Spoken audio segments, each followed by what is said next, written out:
আল্লাহ তোমার স্নেহের ছায়ায় আমরা বেঁচে আছি।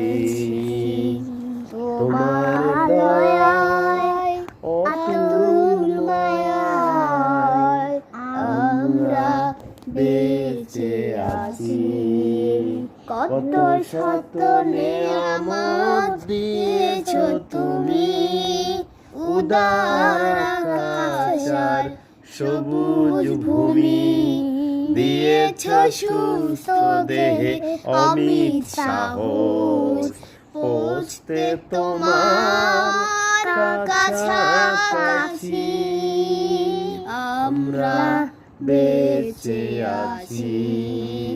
পথ না ভুলে তাই দিয়েছো কোরআন হাজার বছর আগে, তোমারই দেয়া ওই রাসূলের বাণী তাই তো মধুর লাগে। তবু যদি মোরা ভুলি গো তোমায়, মুছে দাও কালিমা অসীম ক্ষমায়। আরশের ছায় পেতে মোরা তোমার